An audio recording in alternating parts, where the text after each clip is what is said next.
not reflect the opinions of Comcast or its affiliates.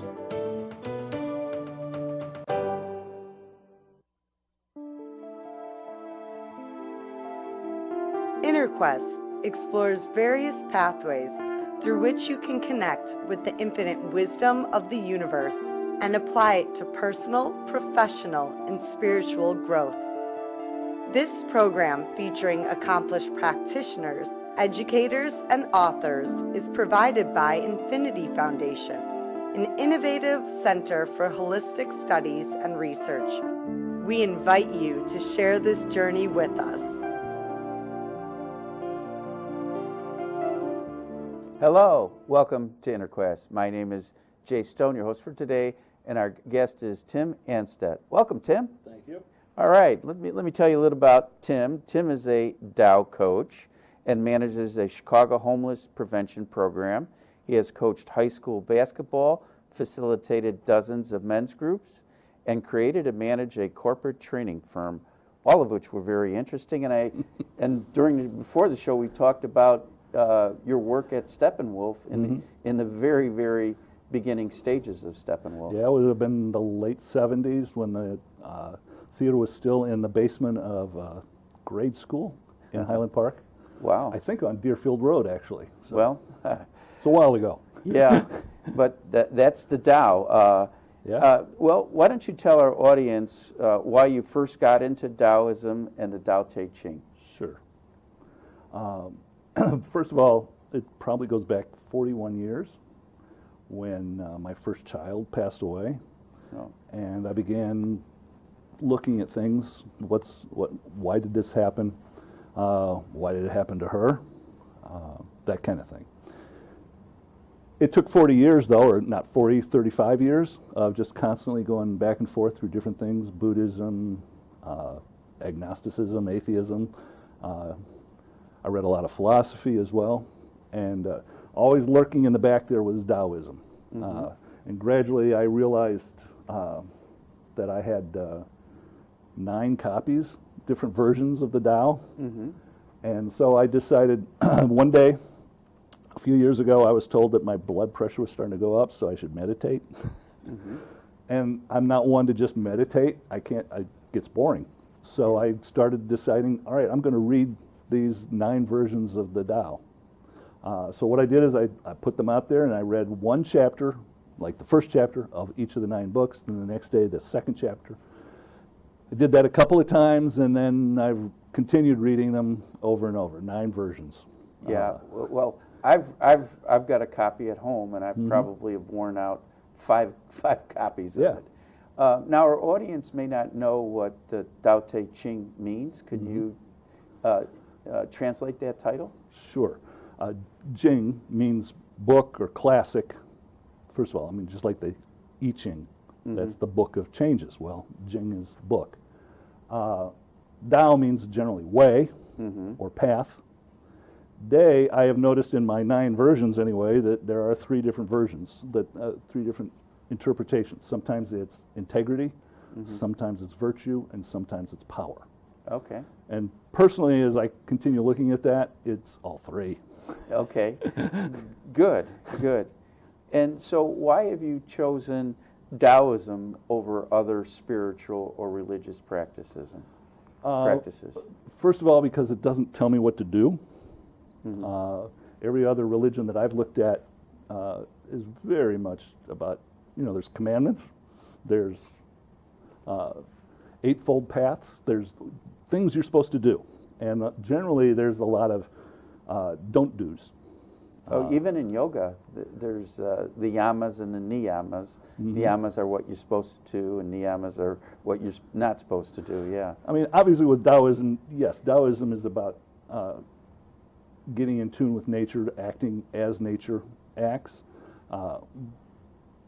So you can say, okay, there's a no to that, which is don't act like not nature. But basically, it's completely open. It isn't even necessarily religious. To me, it's not religious at all. It's spiritual, but it's not religious. You can have God or you cannot have God. It doesn't really matter in Taoism. And the thing that I particularly discovered for myself in reading it so many times and studying it and meditating was that it's really about finding your own way, that it's not the way, except that it's your way. Well, I think there's a passage in the Tao, if you know the way, you will not tell, and if you tell, you do not know the way. That's why I almost didn't come tonight. Yeah, yeah. No, I'm not saying No, you're telling, I but know. it just how you have to look inward. You know. You do. You know, and my understanding of Buddhism and early Buddhism, they didn't use the written word much because they believed it had to come from within. You know, so there's some. And that's the thing that I particularly was very attracted to with Taoism, is I could make it my own. I could incorporate things that I had learned from Montaigne or Voltaire or Nietzsche, or take your pick. So what is your Taoist practice like today? Well, first of all, I mean, it's generally, of course, the rituals are the meditation and the readings and things like that. But mostly it's about how I deal with life, how I deal with what's going on in life. If somebody needs help in that regard, then I'm there to help them. But it's also, the biggest challenge for me is to not insist on my way. And so that what I do, how I do it, really, that's worked for me. But I'm going to talk to your wife and see if you're going with the flow there. I always go with the flow.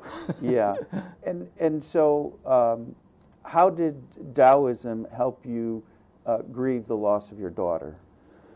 Well, ultimately, because what it told me is this is just how it is, and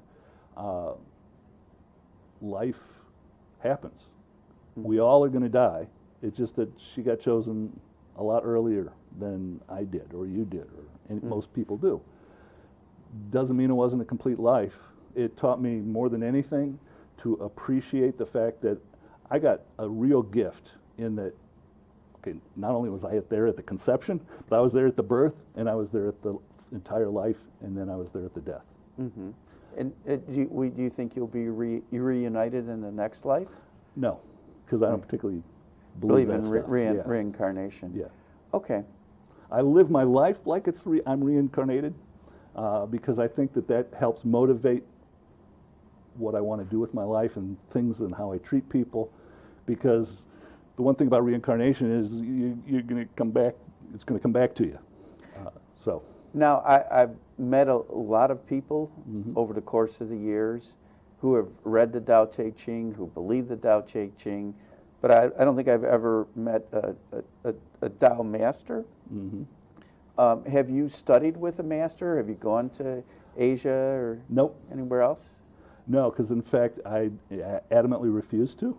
Okay. because what I began realizing as I was reading this is about what I have to put into it. It's a lot more work than any other spiritual practice or religious practice in my thinking, because I have to do all the work. I have to do all the lifting. And I decided to stay with primary sources. Okay.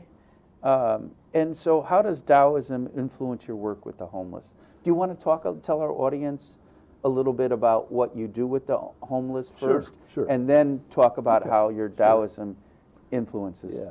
Yeah. I manage a homeless prevention program in the city of Chicago, which primarily means I get a lot of phone calls, or people come and see me. They're homeless. They're couch surfing, they're sleeping in their car, they're sleeping on the train. If the weather's good, they're sleeping outside. There's children with many of them. Some have some kind of income and some don't. Does violence, you hear about homeless people being victims of violence, is that? There can be. I mean, certainly I get a good number of women, in part I think because I've become known for it. I do get women fleeing from domestic violence situations. Because those particularly for me mean something, because they're homeless not necessarily by their own choice or by any real actions they've done. Whereas others, it's whatever. Okay. So my job is to kind of provide resources for folks who are homeless, find housing for them or help them find housing that can fit, that's subsidized or affordable housing, something they can afford, or help lead them into programs that would help them. And as far as the Taoism is concerned, a lot of that is Taoism asks for simplicity, asks for patience, asks for compassion. And seriously speaking, those are all very important in dealing with homeless folks. I don't do a lot of talking. I mostly am there to listen, let them know that they're not alone. And I would assume that you're dealing with people, immigrants from all over the world, speaking all different types of languages? Not so much with me, but I do deal with a lot of folks that are just moved to Chicago, coming in from different places. I mean, I've had clients that were from Iran and things like that, but mostly they're Chicagoans. Yeah, and you know, there's I've seen in the news a lot lately about the homeless population exploding in Los Angeles or San Francisco, et cetera. Are there concerns that may happen in Chicago as well? I think the biggest problem is how it gets recorded in the first place, so that you can play with the numbers. Is there more homelessness? I think there is, because there's more and more income inequity out there, and and Chicago's market for housing is just continuing to go up and up and up. I believe the median income now is $60,000 in Chicago. Well, there's a lot of folks that aren't making $60,000, but the apartment rates are set at it. Yeah, and how did you get started working with the homeless? Originally, I was working. Originally I was working with a guy that was dealing with recently released ex-offenders, helping find work for them. And then gradually, of course, we realized that, well, they don't have any place to go, and thanks to the internet, a criminal background is the gift that keeps giving. I mean, everybody can check. Landlords can check, as well as employers. So you have to find employers willing to hire ex-offenders. So I started working with them. I went to Sheridan Correctional Facility in Sheridan, and also I've worked up in with the Racine Correctional Place as well. So I started there, and then I moved to working at a shelter, actually in Evanston at Hilda's Place, where I was working with almost every one of them was a single individual for that shelter. Then I moved over to Housing Opportunities for Women, and I'm managing the prevention program. Okay, wow. And then you are involved in running men's groups. Can you talk a little bit about your men's groups and how Taoism influences your work with men's group? Taoism, well, first of all, what I do with men's group, I'm in my own men's group. We've been meeting for over 15 years. I was the group's coordinator for several years for a place called Victories for the Heart, or now Victories for Men, I believe it's called. Is this a nonprofit organization? Yeah, they did. It's Warriors. I've done Warriors as well and done groups with that. What it is they do weekends that are very intensive, emotional, psychological situations. Then supposedly after that, it's supposed to be like a weekly or bi-weekly group of the men who've had the weekend to continue to explore whatever their issues are. I was the group's coordinator, so I was leading 15, 20 groups that were coming off a weekend. Sometimes I staffed the weekend, sometimes I just came in and did the group. And primarily it was about them addressing their issues, connecting with one another. You know, it's men can have a tendency to not communicate real well with each other. So it's a lot of it works from my corporate training work with communication training, and then it's also with the other stuff. And what's the secret to running, or what are the secrets to running a good group? The secrets to running a good group. Well, first of all, again, from the Taoist standpoint, patience. Learn to embrace your desires, because we're often told to don't do that. Learn how to laugh at oneself, and generally just keep it open, because my job was really to facilitate as opposed to lead, because the idea is I was going to leave eventually, and these men would have to have the group continue on. So they had to learn certain skills of how to get the group moving. And so it's a lot of it setting rituals that kind of began and ended each meeting and how things were done. Can you talk about the rituals? The rituals, well, generally we would start with some form of, once everybody sat down. Actually, the first ritual we got into was every man would hug every other man. Okay. Before we sat down, okay, and greeted each other.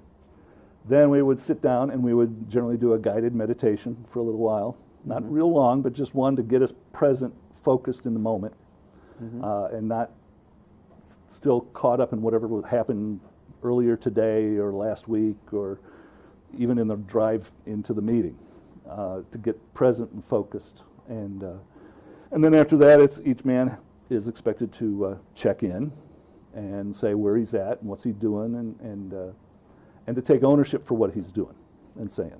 So yeah, it's the program. The men's group sound very valuable. What are some of the benefits you and other members of the members of the men's group expressed? Speaking personally in particular, I'm with the same guys for the last 15 years. We have been meeting every 2 weeks.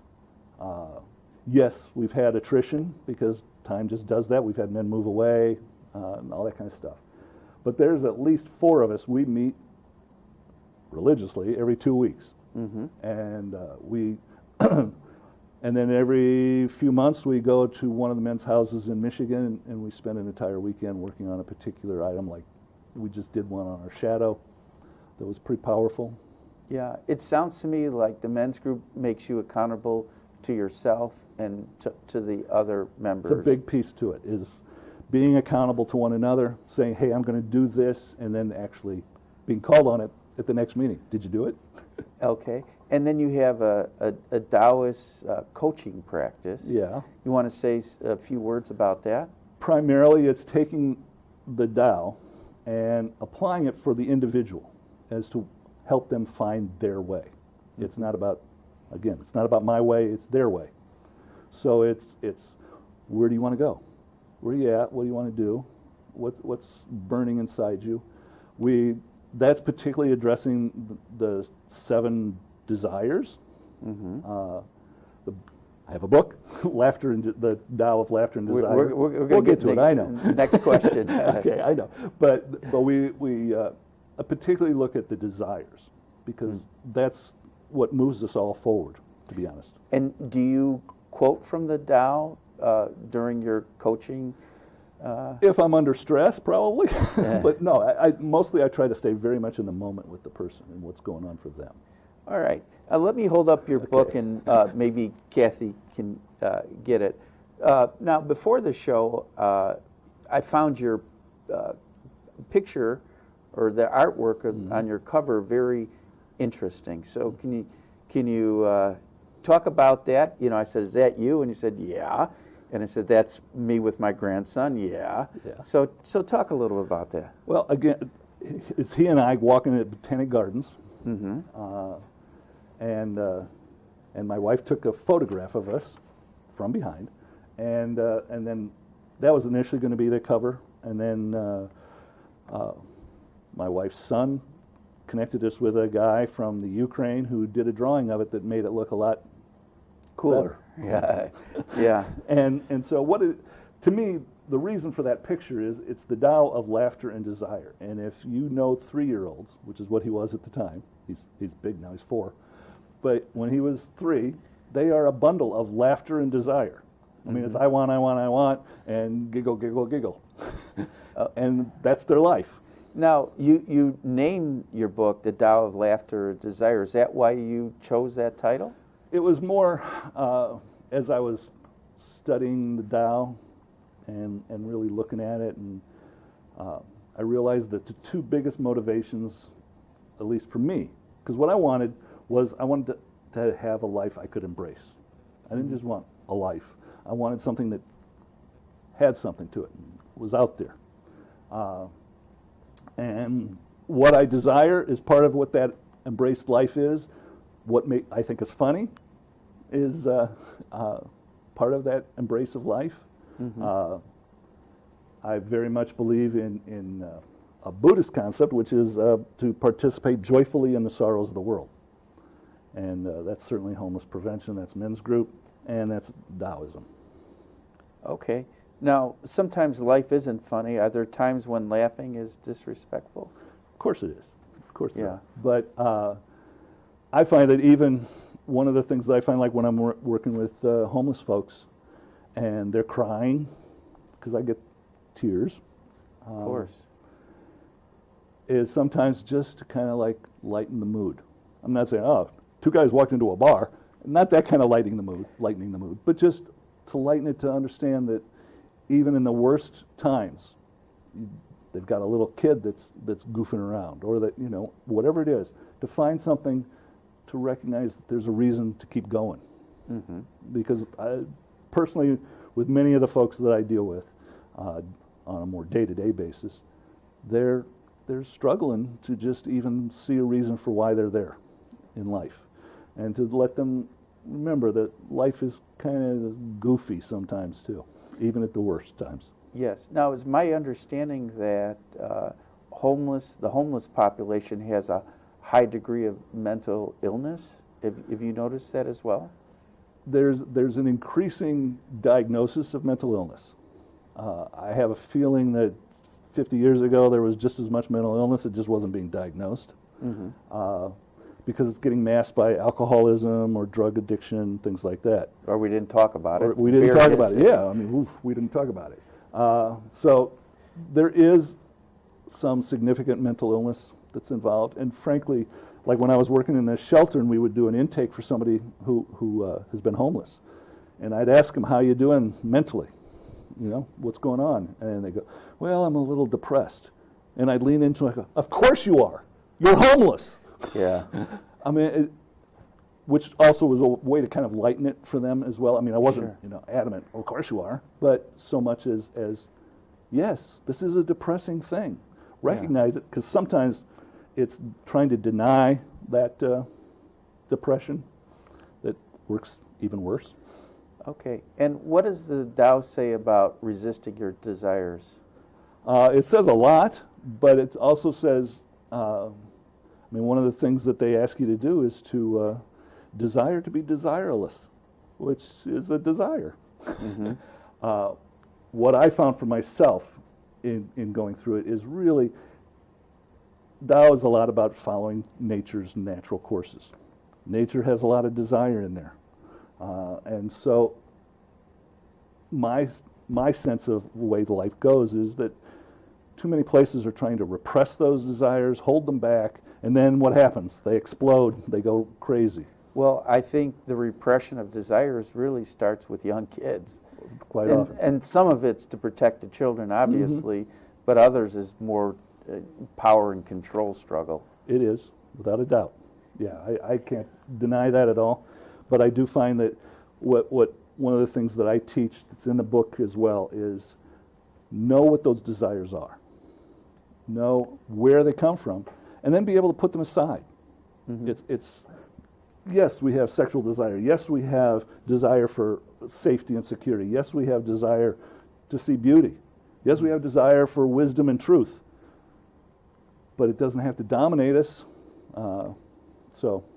Yeah, in case you just joined us, you're watching Inner Quest, and it's sponsored by Infinity Foundation.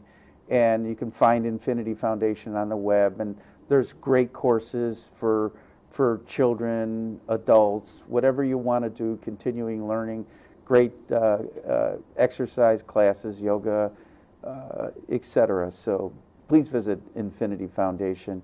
I wanted to ask you, with today's technology, I just read it, how the technology today is changing the bone structure, the physiology and anatomy of human beings. I think that the Taoist philosophy would be ideal to cope with the stresses and strains of modern. I'll write that down later. Yeah. Yeah, I mean it is, because it remains adamantly in the natural world and the natural flow. It says, hey, there's spring, and after spring comes summer, and after summer comes fall, and so on. It's very much about those rhythms. Technology is not necessarily rhythm-based.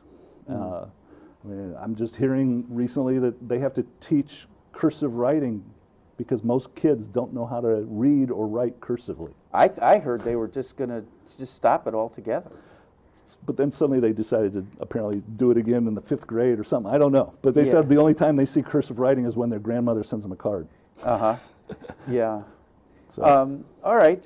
And so you have 9 considerations instead of 9 rules or steps. Why do you choose the word considerations it's instead actually, of... I invite you to consider these 9 things because you don't want to? No, I don't care. Yeah. I do. It works for me, but if it doesn't work for you, then please don't try to force it. Yes. Isn't that how Lao Tzu wrote the Tao Te Ching? He did, people begged him to write something down. Yeah. And finally he consented. And the Tao Te Ching is what, 5,000 words? Something like that, yeah. 81 chapters. Yeah, 5,000 words. Yeah. That's like the size of a large article. Yeah. Oh, yeah. But that's very much in keeping with the simplicity of what he's going for. I mean, yeah, the story is he was leaving the country, and the guard at the gate of the bridge wouldn't let him cross the bridge without giving him something he'd written. Yeah. And so I don't know how long. I don't remember the mythology of how long that took. So, but yeah. And it stood the test of time over how many thousands of years? About 2,500. Yeah. Yeah. Well, can you talk? We've got less than 2 minutes. Can you talk a little bit about some of the considerations? I know we're not going to get them all. There are 3 sets of 3. The first 3 are: I invite you to be available. I invite you to be present, and I invite you to be empty. What those are is quite simply to be available. It's like you got to have your door open in your office if you want the people working for you to feel free to talk to you. Mm-hmm. You just have to be ready for it, and always ready for it. To be present is, I'm here with you, and this is what I'm focused on. I'm not over here typing on my phone or whatever. And then empty means get rid of as much of your personal biases and prejudices and well-worn beliefs to open yourself up. To embrace people for who they are instead of what you want them to be or what you Very much think so. they should. Yep. I think there'd be a lot less war and conflict if we respected other people's choices and desires. And that's something that's very important in both my work with homeless and with men as well. I mean, got to take them as who they are and then see what can happen. And we've still got some time for some more considerations. Okay. The next 3 are simplicity, patience, compassion. Ideally, compassion for self before you even go out to others. Again, simplicity, just simplify your life. Bring things in. I'd like to hear a little bit more on compassion for self, because I think for some people it's easier to forgive other people, but other people, but people beat themselves up over and over again for mistakes. Oh yeah, I do it.